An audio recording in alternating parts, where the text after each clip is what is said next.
वहाँ उसकी रुचि और कम हो गई है, तो पूरी संभावना है कि वो जीवन अकेले ही गुजरेगा उसका। एक अंतिम एग्जाम्पल देके फिर मैं निष्कर्ष की तरफ बढ़ूंगा। मैं एक आईएएस ऑफिसर को जानता हूँ, दो आईपीएस को जानता हूँ, बहुत योग्य लोग, देश के सबसे अच्छे संस्थाओं से पढ़े हुए लोग, प्रॉपर आईएएस प्रॉपर आईपीएस में नौकरी करने वाले लोग, और इन तीनों ने अपना जीवन समाप्त कर लिया नौकरी में रहते हुए। क्यों? क्योंकि नौकरी और घरेलू जो दुविधाएं थी उनको झेल नहीं पा रहे थे, ना झेल पा रहे थे, ना भूल पा रहे थे, लेट गो नहीं कर पाए तो गिव अप कर दिया। और इसलिए मुझे अक्सर लगता है कि जितनी चीज़ें हम सिखाते हैं बच्चों को, हिस्ट्री, इकोनॉमिक्स, लिटरेचर, वो सब ठीक है, उनका भी महत्व है। शायद उससे ज़्यादा महत्व इस चीज़ का है कि ये समझें कि अपने इमोशंस को कैसे मैनेज करना है। जब जीवन में ऐसा लगे कि सब खत्म हो गया है, जब जीवन में लगे कि बहुत टॉक्सिक किस्म की लाइफ हो गई है, उससे बाहर कैसे निकलें, शायद ये सबसे महत्वपूर्ण लेसन होता है जो हम सबको सीखना चाहिए। मैंने कहीं से सीखा नहीं है, ना मैंने ऐसी किताबें पढ़ी हैं, हालांकि मैंने 2 किताबें मंगवाई हैं पिछले हफ्ते, पढ़ी नहीं है अभी तक, तो मैं किताबों के बेस पे नहीं जानता कैसे सीखते हैं, लेकिन ज़िंदगी से तुम सीख सकते हैं। इन कहानियों का सबका एक ही सार है, वजह अलग अलग है। एक व्यक्ति ने इसलिए अपना जीवन समाप्त किया कि वो रिश्ता उसके हाथ से छूट रहा था।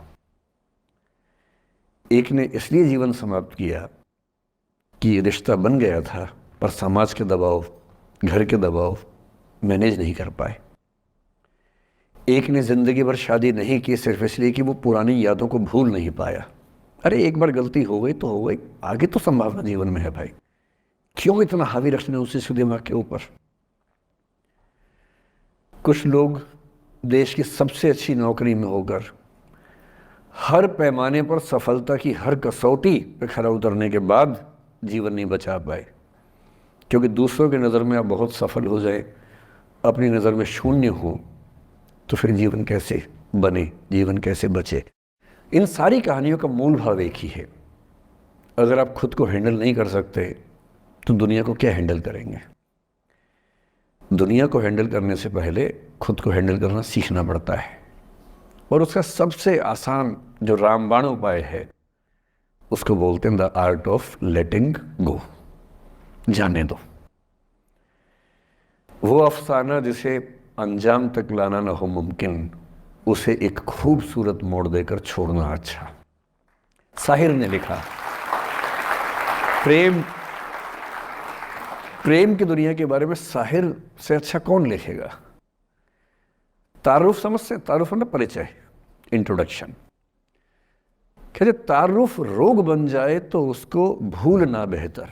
अरे परिचय हुआ किसी से, आपकी भाषा में इंट्रो हुआ, यही बोलते हो ना आप लोग, इंट्रो हो गया, इंट्रो हुआ, दोस्ती हुई, बाद में लगा रहे यार ये तो ऊट पटांग आदमी है या ऊट पटांग लड़की है, छोड़ो फिर, ऐसा क्या लोड लेना है।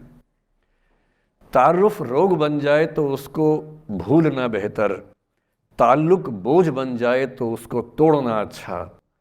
वो अफसाना जिसे अंजाम तक लाना न हो मुमकिन, उसे एक खूबसूरत मोड़ देकर छोड़ना अच्छा।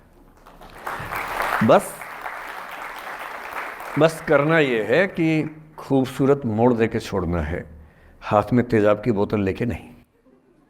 और आज की पीढ़ी का ये समझना बहुत ज़रूरी है कि छोड़ना भी अच्छे तरीके से हो सकता है। तो मैं उस बात पर आऊँ उससे पहले थोड़ा संक्षेप में समझा दूँ। मुझसे कुछ बच्चों ने पूछा इस बीच में कि जितना आसानी से आप बोल रहे हैं, क्या सच में इतना आसान होता है? कैसे छोड़ें उन चीज़ों को जो मन पर हावी हैं, उन इमोशंस के टर्मोइल को, उन इमोशंस की इंटेंसिटी को कैसे मैनेज करें? क्या सच में इतना आसान होता है? आसान तो नहीं होता है। मेरी उम्र में आसान है, आपकी उम्र में आसान नहीं होता है। मेरी उम्र में क्यों आसान है? क्योंकि ये सारा खेल हार्मोन्स का है, ये सारा खेल केमिस्ट्री का है। हम सब दरअसल बहुत सारे केमिकल्स, जिनमें से कुछ का नाम हार्मोन्स हैं, उन केमिकल्स और हार्मोन्स के बहुत सारे इंटरेक्शंस के रिजल्ट हैं। इसलिए जब कोई बच्चा जैसे छोटे बच्चे हमेशा उछलते रहते हैं, पेरेंट्स थके रहते हैं, ये इन सभी केमिस्ट्री का परिणाम है, शौक का मामला नहीं है। आपकी उम्र जो होती है किशोरावस्था और युवावस्था की शुरुआती उम्र, मैं मान के चल रहा हूँ कि आप सब लोग 17 से 22-23 के बीच के लोग हैं, बच्चे हैं। कुछ तो अभी शादी भी नहीं कर सकते होंगे, वो वाले होंगे ना। लड़के तो नहीं कर सकते होंगे भी, 21 के कहाँ हुए होंगे, तो वो वाली उम्र आप लोगों की है। इस उम्र में इमोशंस का टर्मोइल, इस उम्र में इमोशंस का बिखराव इतना ज़्यादा होता है कि संभालना बड़ा मुश्किल होता है। जैसे जैसे आप मैच्योर होंगे, बड़े होंगे, बूढ़े होंगे, बूढ़े और मैच्योर काफ़ी हद तक समानार्थक शब्द होते हैं। बूढ़ा आदमी आमतौर पर मैच्योर हो ही जाता है, और जो मैच्योर हो जाता है उसको लोग बुढ़ा ही बोलते हैं, चाहे वो दोस्त हो आपका। तो मैच्योर होने के बाद मैच्योरिटी के कई लक्षण हैं, 10-20 लक्षण। उनमें से एक ये है कि आपके इमोशंस में इंटेंसिटी उतनी नहीं रह जाती जितनी बचपन में होती है। मसलन कोई आपका दोस्त आपसे कुछ खराब कह दे, आप 3-4 घंटे बेचैन रहेंगे, बार बार मैसेज टाइप करेंगे, फिर डिलीट करेंगे, फिर टाइप डिलीट, वो भी टाइप डिलीट चल रहा है। एक दिन हो गया बात हुए, ना वो पढ़ पा रहे हैं ना आप पढ़ पा रहे हैं, बेचैनी चरम पे है। अब इतना ही मामला है, नाक का सवाल है कि पहले कौन झुकेगा। सारे संबंधों में स्तर इसी बात से तय होता है कि पहले कौन झुकेगा, और जो एक आध बार झुक गया वो जिंदगी भर झुकता है उसके बाद। इससे लोग शुरू में बहुत केयरफुल होते हैं कि झुकना नहीं है। 3-4 ज्ञानी पीछे बैठे ही होते हैं कि नहीं, झुकना नहीं है, वो झुकेगा, वो झुकेगी, तू क्यों झुकेगा। इन ज्ञानियों से बचना बहुत ज़रूरी है, ज़िंदगी जहर बना देंगे आपकी। अब दोनों ईगो फाइट कर रहे हैं कि पंजा किसका गिरेगा, इस पर फाइट चल रही है। 2 दिन हो गए, 3 दिन हो गए, उसके बाद एक आध आदमी पिघल जाता है, उसको लगता है भाड़ में जाए यार, बात नहीं हो पा रही, तुम ईगो कर रहे हो। फिर वो फ़ोन मिलाता है, ये भी फ़ोन की इंतज़ार में 3 दिन से सो भी नहीं रहा बेचारा। हीरो बेशक बन ले पर बेचैन तो भाई। खटाक से फ़ोन उठता है, अब दोनों कान में फ़ोन लगा के रखिए, कोई नहीं बोल रहा, चुप। क्या बातचीत चल रही है सोचिए, एक भी शब्द नहीं, एकदम चुप। थोड़ी देर के बाद कंफर्म करने के लिए कि है भी या नहीं, एक बोलता है हेलो,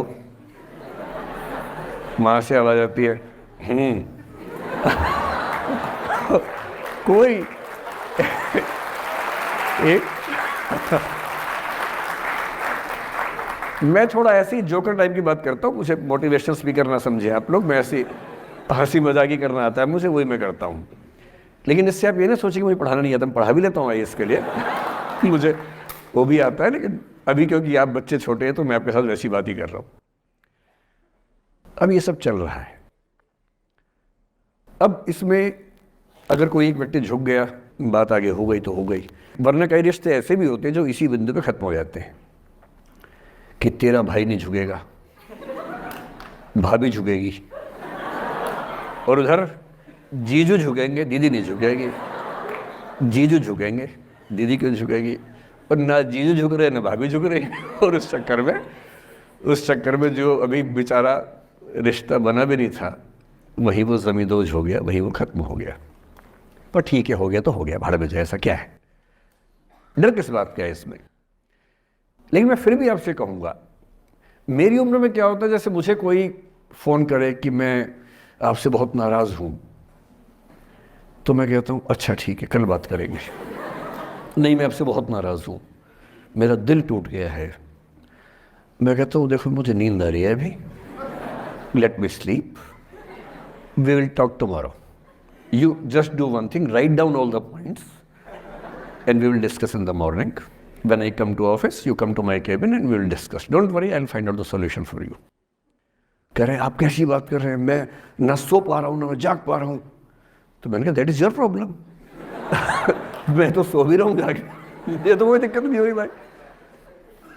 तो मैं तो ऐसा हो चुका हूँ कि दुनिया में कुछ भी हो जाए मुझे टाइम पे नींद आ जाती है, कुछ भी हो जाए। मतलब एक आध, अब जैसे मेरी माता जी की मृत्यु हुई तो मुझे नींद नहीं आई कुछ दिनों तक, ठीक बात है, नहीं आनी चाहिए उस समय, तब भी आ गई तो फिर इंसान और पत्थर में क्या अंतर बचा। सीधी सी बात है। But keeping aside those rare instances, कोई कुछ भी कर ले, हमें तो बढ़िया नींद आती है। और मैं ये कहना चाह रहा हूँ, मैंने ये सीखा है अपने पिताजी से।